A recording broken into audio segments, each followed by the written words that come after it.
del primario y del secundario del transformador y medir o verificar la relación de transformación, ¿sí? Esos van a ser los dos ensayos que vamos a hacer hoy. Para medir la resistencia, nosotros tenemos que recurrir a a un método que en rigor podrían ser tres esos métodos. Uno podría ser medirlo en forma directa con un ohmímetro, ¿sí? O directamente con un multímetro, ¿está bien? Tener un multímetro y ponerlo en ohmios es lo mismo que tener un ohmímetro, medir la resistencia así. ¿Podría ser con un puente también? La segunda forma podría ser a través de un puente, como puede ser el puente de Wheatstone, ¿sí? O un puente de Thomson. Quizás un puente de Thomson nos aseguraría tener un valor todavía más exacto. ¿Por qué? Y porque el puente de Wheatstone se usa para resistencia de valores medios, es donde mayor sensibilidad tiene el puente. Y el puente de Thomson nos sirve para medir resistencias pequeñas, ¿sí? Incluso la resistencia de los contactos, ¿sí? Esos contactos que nosotros hacemos poniendo la ficha banana, esa resistencia es una resistencia que puede ser del orden o cercana al orden de la resistencia que queremos medir, ¿sí? Porque ahora la resistencia que nosotros vamos a medir es la resistencia del alambre, ¿sí? Del alambre de cobre, que en realidad tiene muchas espiras, pero es esa la resistencia que vamos a medir.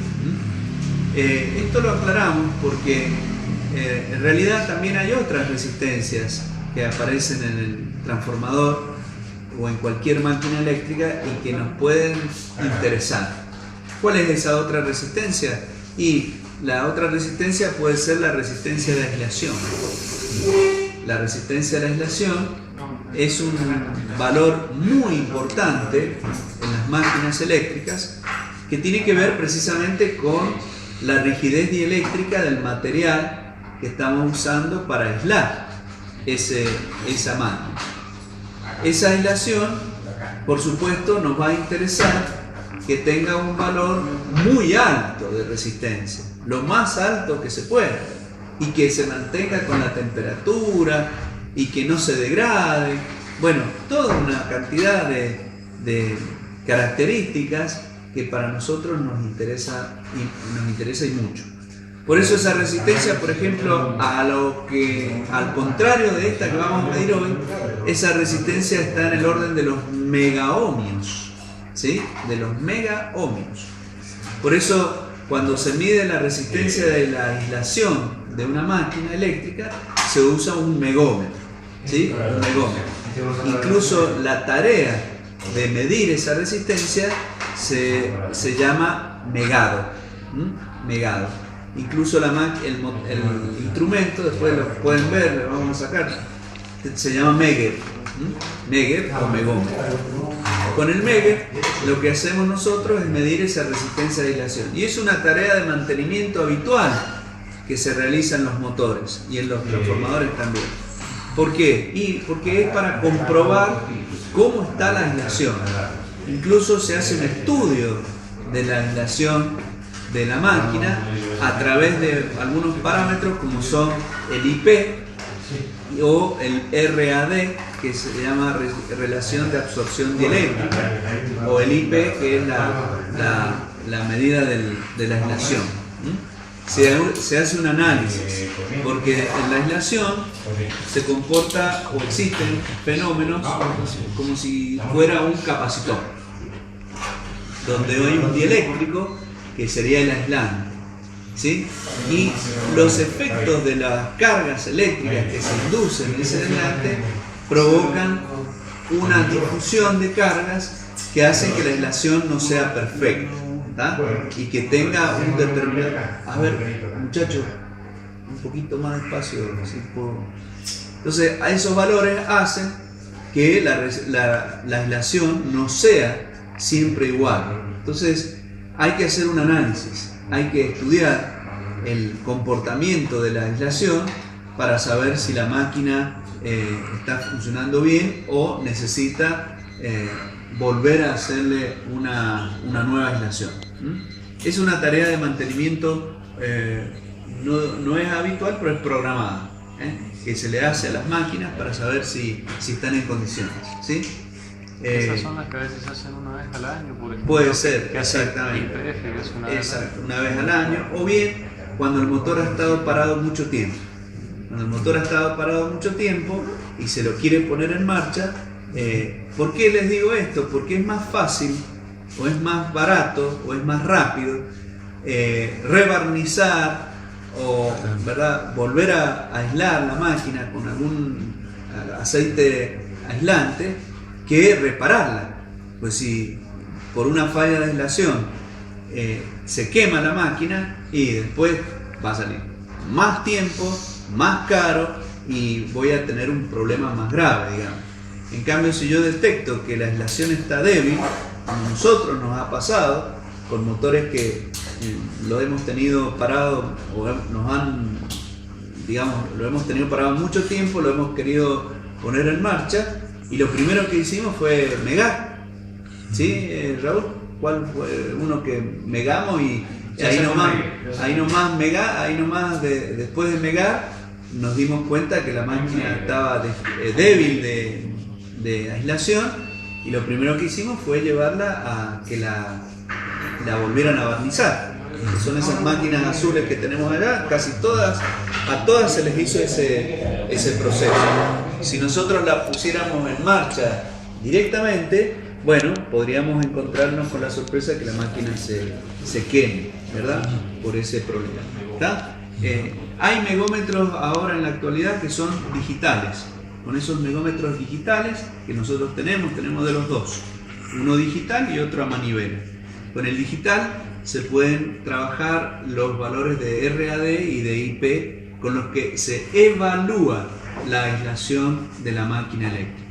Se hace una evaluación dependiendo de los valores de RAD y de IP que me dé y del año de fabricación de la máquina. Se puede estimar cómo se encuentra la aislación de esa máquina. El tema de la aislación es un tema muy crítico en la máquina eléctrica. Imagínense un motor, ahí está, este es el Megger, este es el famoso Megger, que este es como un generador de corriente continua, ¿sí? Acá tiene la manivela, ¿sí? Y acá tenemos el digital también. Bueno, después para que lo vean. Este Megger, Este es el Megger, y tenemos el Megger es una marca, es un megómetro, ¿no? Exacto. Ahí tienen línea y tierra. Hay distintas formas de conexión, pero lo que se hace es, si quiero verificar la aislación de una bobina, bueno, pongo uno a tierra y el otro en la bobina. Y según la pérdida que es. Según no, ahí ustedes van a darle. ¿Quieren que midamos la aislación de algo? Puede ser. Bueno. Ahí está, es una de las fases. Va a ser justo Y también la los tierra cables, ¿no? está en otro color, no importa. Puede ser, fíjense, como acá este tiene tierra, podría ser ahí y en el del centro, o si no en la carcasa de la máquina directamente. No quiere este. ¿Querés que lo tenga y vos lo Ahí está, mira. vos le das? Ahí está. Porque acá Ahí. se va a generar una tensión Ahí está, y la carcasa de la máquina, ¿ves? O sea, que haga buen contacto, ¿no? claro, ahí está, ¿ves?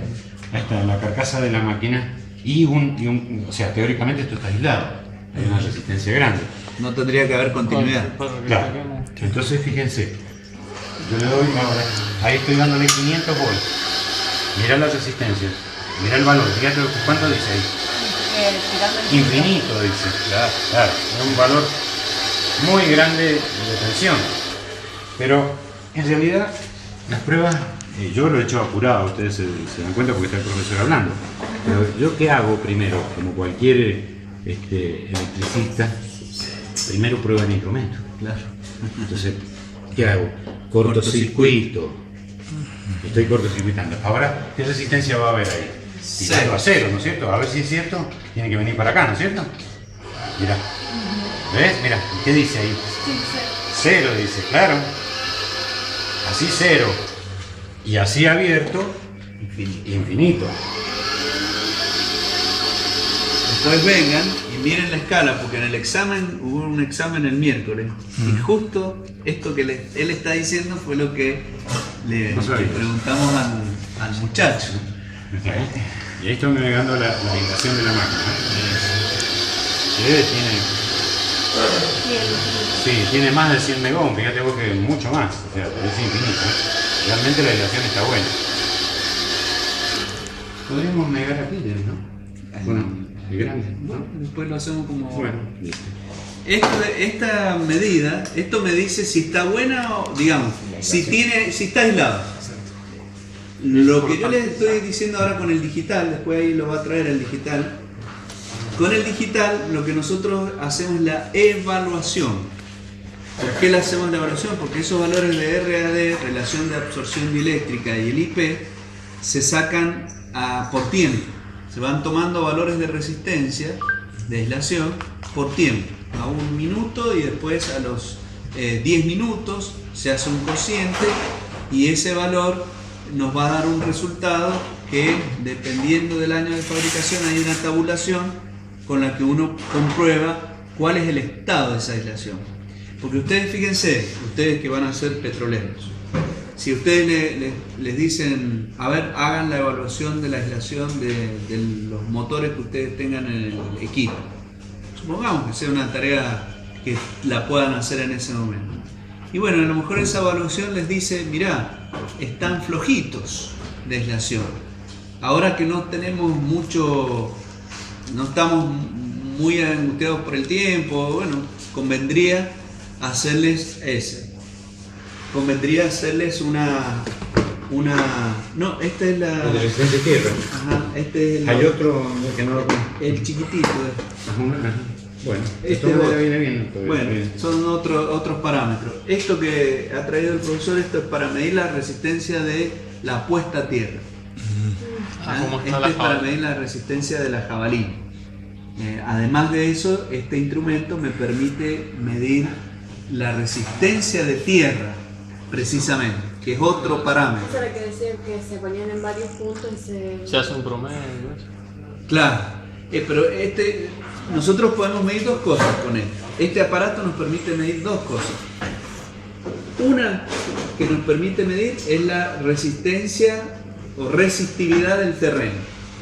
Nosotros, cuando hacemos los cálculos de la sección del cobre, de los conductores de cobre, por ejemplo en el cálculo de las líneas, ustedes están usando cobre y aluminio, ¿sí? ¿Y qué asumimos como dato?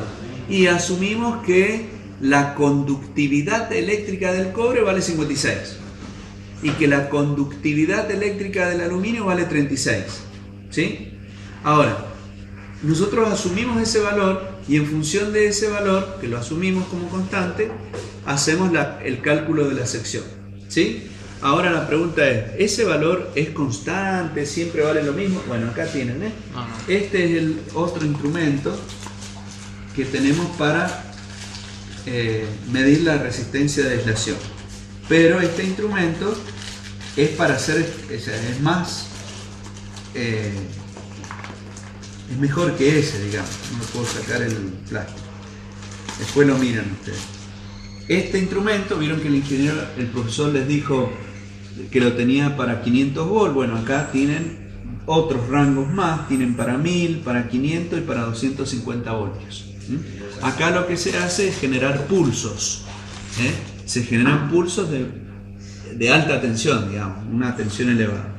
Se pulsa, se lo libera y empieza uno a registrar valores cada ciertos intervalos de tiempo. Ustedes van a ver que esos valores van cambiando, los valores de resistencia van cambiando, hasta que pasado ese tiempo se hace una tabla, se hace el registro de todos esos valores, se relaciona el del primer minuto con el de los 10 minutos, se hace un cociente y de ahí surge una relación. Y el IP se hace de igual forma, pero con otro tiempo. Este cada 10 minutos, el otro al primer minuto. Con esa evaluación, con esos resultados, se evalúa cómo está la aislación. Porque yo acá lo único que hice fue saber si la aislación está o me está dando un valor relativamente alto. por ejemplo, me dio 100 megas.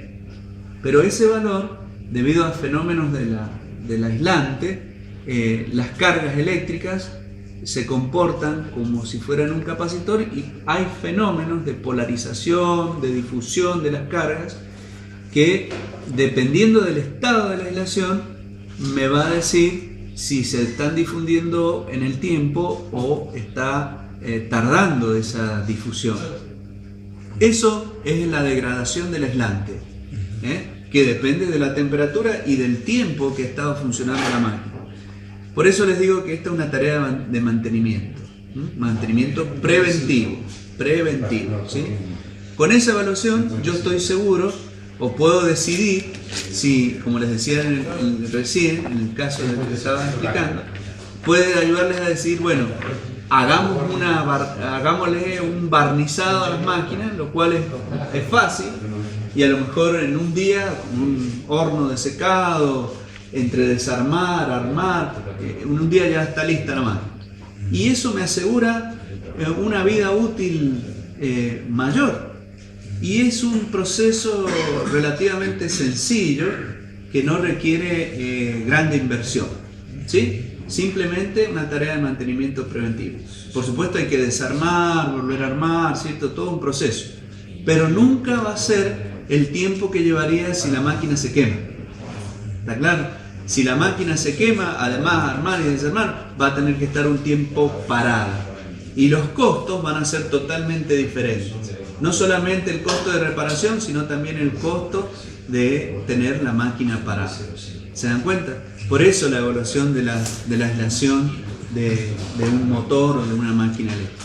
Pero eso lo podemos hacer nada más que con Pero para aislarla no hay que pararla de vuelta.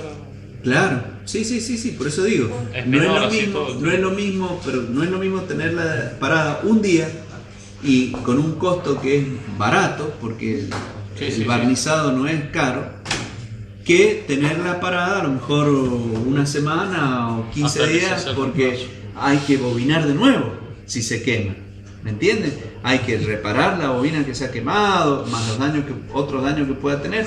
Y todo eso es mucho más tiempo y mucho más dinero, mucho más, seguro, ¿sí? Entonces, con un mantenimiento preventivo así de simple, yo puedo tener la prevención de alargar la vida útil del motor, si es un motor. Y por otro lado,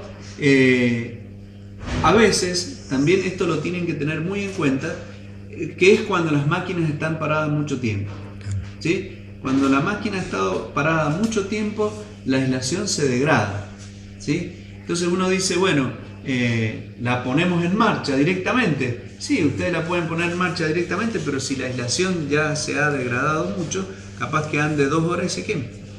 ¿Está bien? Los vehículos están mucho tiempo detenidos. Claro, exactamente. Entonces uno tiene que evaluar primero, hacer una evaluación o hacer un mantenimiento, que es lo que nosotros hemos hecho con los motores que tenemos allí. Primero que hicimos fue medir la aislación, ver si no había continuidad, como les mostró el profesor, a ver si no había alguna bobina masa, probar, medir.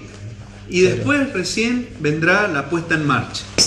¿Ese código IP tiene que ver con el nombre IP, con el de las cajas IP65, por ejemplo? Claro, todos vienen con el mismo, son las siglas en inglés, que es Insulation Protection.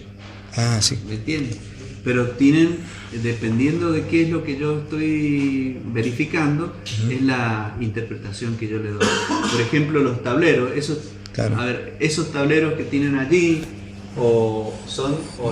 aquel que está a bueno, algunos vienen con un IP que le llaman. ¿Por qué? Porque le asegura estanqueidad a la humedad, a ciertos factores de temperatura. Por ejemplo, hay algunos que pueden estar a la intemperie y otros no. Ese, por ejemplo, no tiene ese IP que le llaman. Pero tiene que ver con esto que le estoy diciendo. Ahora, lo que estoy hablando yo del IP para el caso de la aislación de los motores, de los transformadores, es otra cosa. Es otra cosa. Pero tiene también esta metodología que yo les estoy diciendo, que es una medición por tiempos, donde se van anotando los valores que se van registrando y en función de eso, por los distintos fenómenos que se generan cuando aparece, digamos, esa polarización o esa difusión de carga a través del aislante. ¿Entienden? Sí. O sea, que me dé infinito a mí Sí, infinito también me va a dar así. Claro. ¿Entienden? Y esto, que acá no, yo puedo decir, no hay ninguna conducción eléctrica, pero en el aislante sí puede haber, porque hay fenómenos que se producen por los campos eléctricos que se están estableciendo entre las dos partes conductoras que tiene el elemento eléctrico. ¿Se dan cuenta? Entonces, esos fenómenos me van a ayudar a interpretar si esa aislación está en buen estado o no, o está en un proceso. Esto es hilar fino, ¿está claro? Hilar fino sobre un proceso que existe, que hoy se conoce, que está estudiado y que me permite a mí hacer un buen mantenimiento preventivo. ¿Tá? Por eso, por ejemplo, y esto se da en toda la tecnología, la mecánica también. En la mecánica hoy los autos, por ejemplo, no se engrasan. Antes era común que uno lo llevaba, estoy hablando 30, 40 años atrás, uno lo llevaba al lavadero y le decía engráselo. Entonces tenían lemites por todos lados donde venían con la grasera y le metían grasa, ¿sí? Para hacer que funcione mejor todas las partes móviles. Hoy en día todo está estanco, todo es estanco, no hay ningún elemento. Entonces, ¿qué pasa? Las grasas que se usan son de características superiores y entonces con una buena estanqueidad eso puede ser, no se toca nunca. En ningún periodo se toca. Ya viene fabricado y sellado de esa forma. Entonces está totalmente estanco. ¿Se dan cuenta? Entonces, ¿eso por qué? Y porque se conoce ya más sobre la lubricación, que es toda una disciplina, y en función de los lubricantes que se van mejorando día a día, bueno, se logra una calidad que dice, bueno, si esto se mantiene estanco totalmente al polvo, sobre todo el polvo, ¿verdad? La tierra, digamos, que la tierra tiene partículas metálicas, hay un proceso de oxidación, el proceso de oxidación es una pila, bueno, hay todo un conocimiento sobre esto, sobre la fricción que genera.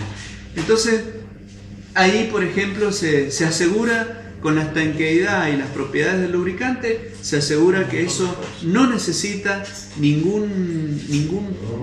revisión, ninguna prueba para saber si eso se encuentra en condiciones.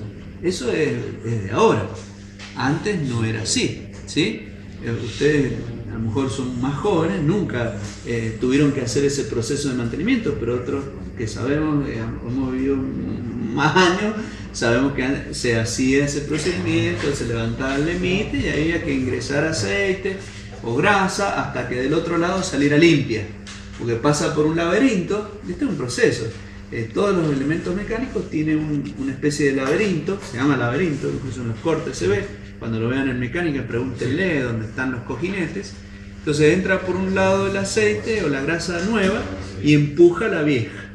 Hasta que del otro lado no salga limpia, es porque todavía no está reemplazado el recorrido, digamos. No me asegura que ha sido bien lubricado. ¿Se entiende? Bueno, pero volviendo a nuestro tema, el de las máquinas eléctricas, el tema de la aislación es lo más importante. Para nosotros es de vital importancia, ¿está? Y si es un motor que va a estar trabajando a altas temperaturas, peor todavía, porque en esos casos la degradación del aislante es más rápida. E incluso les digo más, ustedes pueden tener lo siguiente, ¿cierto? Yo puedo a lo mejor hacer bobinar una máquina o pedir el bobinado de una máquina, le hacen un presupuesto y le dicen vale tanto, sale tanto. Y ustedes van a otro lugar, le hacen el presupuesto y sale el doble. Y entonces ustedes dirán, ¿qué pasó acá? Si es lo mismo que me piden en un lado, o lo van a hacer en el otro. ¿Dónde está la diferencia? Y la diferencia está en el aislante, en el aislante que se use. Los aislantes también vienen clasificados, ¿sí? Tienen una serie, una clasificación, clase A, B, C, D, E, F, que depende de la temperatura, ¿sí? El clase F, por ejemplo, hasta 120 grados C.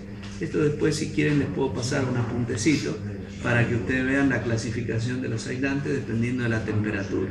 Eso, hay aislantes que son vitrificados, que son los más caros y que pueden soportar temperaturas de hasta 120 grados. Por ejemplo, una vez recuerdo un taller que le traían motores de los trenes eléctricos de Chile, lo traían a este taller y le pedían este aislante específico, porque si no los motores no duraban nada. ¿Me entienden? Es esto, es una relación costo-beneficio. Si yo lo hago, el motor, si lo aíslo con un material que no es la clase recomendada, a lo mejor va a andar igual, pero me va a andar menos, ¿sí? Porque la exigencia va a hacer que el motor se queme, a lo mejor, y se queme, peor todavía, y se me queme, no sé, a las 1000 horas. En un grado de exigencia como ese, de transporte, están sometidos a muchas temperaturas y están funcionando muchas horas, y a lo mejor con 1000 horas, listo, ya está, fuera de servicio. ¿Fuera de servicio qué significa? Parar, desarmar y no ganar, no tener beneficios, y porque eso está parado. ¿Se dan cuenta? En cambio, si yo coloco una aislación que me va a salir a lo mejor el doble de precio, pero voy a triplicar o cuadriplicar las horas de funcionamiento de ese aparato, bueno, se va a pagar solo lo que yo gastaría si estuviera parado. ¿Se dan cuenta? Entonces, todo va, en estos momentos, todo esto pasa por la aislación, ¿sí? Si yo, mi aislación, la de la aislación es otro procedimiento, que es lo que yo les acabo de decir. Por lo tanto, los valores de resistencia que nosotros vamos a medir ahora van a ser también muy bajos. Ustedes cuando midan estos valores de resistencia, van a ser resistencias del orden de los miliohmios, del orden de los miliohmios. Entonces, ese valor de resistencia que nosotros queremos averiguar, que queremos medir, lo vamos a hacer con un procedimiento, en este momento, que es un procedimiento volamperométrico, utilizando una fuente de corriente continua, en serie con una resistencia variable, que nos va a permitir variar la corriente y la tensión para que podamos tomar distintos valores. Si la proporcionalidad de la tensión y la corriente se mantiene, vamos a ver que la resistencia va a ser siempre la misma. ¿Está claro? Eso es una situación provechosa, porque si la resistencia es variable para distintos valores de tensión y temperatura y de corriente, ahí algo están dando mal. ¿Está claro? Este método que estamos usando nosotros es un método que utiliza una fuente de continua, ¿verdad? ¿Por qué usamos una fuente de continua? Esta es la pregunta que yo les traslado a ustedes. ¿Por qué estamos usando una fuente de continua? ¿Qué pasa si usáramos una fuente de alterna, por ejemplo? Exactamente. Si usáramos una fuente de alterna, no mediríamos resistencia, sino estaríamos midiendo una impedancia. Como a nosotros nos interesa medir la resistencia, usamos una fuente de corriente continua. O sea, dependeríamos de la frecuencia. Claro, exactamente. Como dependeríamos de la frecuencia, mediríamos una impedancia. En cambio acá nos interesa medir la parte resistiva del cobre, y por eso atacamos con una corriente continua, ¿sí? O le aplicamos una corriente continua. Bien, ahora, ¿qué nos conviene de esa corriente continua? Bueno, nos conviene que sea una fuente estable. Nosotros antes de este ensayo lo hacíamos con una fuente rectificadora, lo hacíamos con un rectificador de diodos para lograr la corriente continua, ¿sí? Pero nunca nos daban valores significativos, o sea, nos daban siempre valores de referencia muy dispares, teníamos problemas para estabilizar los valores. ¿Por qué? Y porque en el fondo es un filtrado, una rectificación y un filtrado, pero hay un tren de pulsos, ¿verdad?, que afecta a la medición que nosotros queríamos hacer. Eso lo solucionamos usando esas fuentes que ustedes ven, esas baterías de alarma, que son una fuente de continua, fuente química, que nos asegura tener mayor estabilidad. Ustedes van a ver que ahora las mediciones son más estables, y que incluso van a medir para cada parámetro de relación VI, van a ver que la resistencia se mantiene constante. O sea, van a comprobar otro fenómeno que ustedes han estudiado en la ley de Ohm. Ustedes cuando definieron la ley de Ohm, ¿qué les decían? Y aplicando potenciales AB, medimos la corriente, hacemos la relación y obtenemos un valor de resistencia. Si variamos ese potencial B sub AB, obtenemos otro valor de corriente, pero la relación sigue siempre siendo la misma. ¿Está? Eso es lo que ustedes van a poder comprobar. Pero eso es válido siempre y cuando nosotros no nos salgamos dentro de ciertos valores de temperatura. Vuelvo a repetir, el material con el que se construye la resistencia depende de la temperatura. La resistencia eléctrica es función de la temperatura. Por eso los valores que nosotros hagamos o tomemos tanto del primario como del secundario los vamos a referir a un valor de 75 grados C para poder compararlos en otra oportunidad. ¿Qué quiero decir con esto?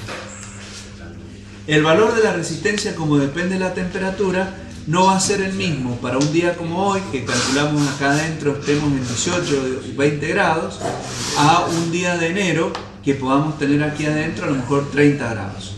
¿Sí? El valor de la resistencia va a ser diferente para para el mismo estado de carga de la máquina. ¿Sí? Para el mismo estado de carga de la máquina, es decir, la misma corriente que esté circulando por él, no va a ser la misma cantidad de calor que se genere, porque la resistencia no va a ser la misma. ¿Tá? Entonces, para poder comparar esos valores de resistencia, los referenciamos a un valor que en nuestro caso que es normalizado y que es de 75 grados mediante esta ecuación que tienen acá. Bueno, lo que hacemos es una corrección de la corriente, ¿verdad? Porque acá tenemos que la corriente verdadera que circula por el bobinado es la diferencia de la corriente que mide el amperímetro menos la corriente que se deriva por el voltímetro. El voltímetro, al ser analógico, nos consume una cierta intensidad de corriente, donde eso se hace ver a través de esta expresión con la resistencia interna del voltímetro, que es un dato que nosotros ya hemos obtenido. Bueno, entonces, trabajando con esos valores, determinamos la resistencia tanto del primario como del secundario para distintos valores de tensión y de corriente, y hacemos un promedio para verificar que esa resistencia se mantenga constante. Es la que tienen en aquella mesa. Ese es un transformador de distribución a escala que tenemos acá en el laboratorio, que es trifásico, y entonces en esos casos lo que hacemos es trabajar con la resistencia 1,2, con la resistencia 1,3, con la resistencia 2,3 dividido 3. Y ahí sacamos la resistencia 1 del primario, por ejemplo, como promedio de los valores de resistencia tomados para cada una de las fases. Eso lo repetimos, tanto para el primario como para el secundario. ¿Sí? Eso es para que vean cómo se puede hacer este procedimiento también en un transformador trifásico. ¿Está entendido eso? ¿Sí? Bueno, esa es la operación que vamos a hacer. La segunda parte del ensayo consiste en verificar la relación de transformación. Nosotros en la teoría hemos llegado a determinar la relación de transformación práctica y la relación de transformación teórica. La relación de transformación teórica era la relación entre la FEM E1 del primario y la FEM E2 del secundario. Y la relación de transformación práctica de tensión era la tensión U1 sobre la tensión U20, donde la tensión U20 es la tensión del secundario invasivo. Esa era la relación práctica. Nosotros ahora, en el laboratorio, tenemos que trabajar con esa relación, con la relación práctica. ¿Sí? Por eso vamos a medir tanto la tensión del primario como la tensión del secundario. Hacemos el cociente y ese valor nos va a dar la relación de transformación. ¿Sí? Que distará un poco, a lo mejor, de la relación teórica. La relación teórica, ahora vamos a tomar la relación que nos indica la placa del transformador. En este caso, el transformador está preparado para funcionar con 220-110. 220 en el primario, 110 en el secundario. Esa relación teórica nos daría 2. Entonces, el promedio de los valores de relación que nosotros obtengamos lo comparamos con el valor de la relación teórica, y de ahí obtenemos un error relativo porcentual para cada una de esas mediciones. ¿Está entendido eso? Bueno, ahora ustedes observarán que en la guía aparecen mediciones ascendentes y mediciones descendentes. ¿Sí? ¿Por qué motivo se hacen esas mediciones, tanto ascendentes como descendentes? Bueno, estos ensayos normalmente se hacen con instrumentos analógicos, donde los instrumentos analógicos no tienen un comportamiento igual en la medición ascendente que en la medición descendente. Esto tiene que ver con las características constructivas del instrumento analógico. El comportamiento histerético de su núcleo, el comportamiento mecánico de los rozamientos que se generan en los cojinetes, el comportamiento que genera el espiral que le produce el par antagónico, el comportamiento de las aspas de la aguja que se mueven sobre el amortiguador de aire que tiene el instrumento para que la aguja no quede rebotando, digamos, en la medición. Todos esos elementos hacen que las mediciones ascendentes y descendentes no sean iguales.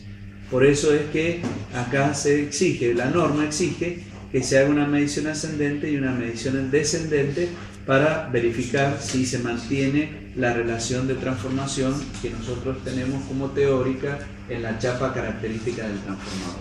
¿Está claro? Por ese motivo vamos a trabajar del 50% de la tensión nominal aplicada al transformador al 100% y a la inversa en forma descendente del 100% al 50%. ¿Está claro? Eso lo vamos a hacer en el transformador monofásico, ¿sí? En el trifásico solamente vamos a verificar la resistencia de los devanados. ¿Está claro, jóvenes? Bien, entonces nos vamos a dividir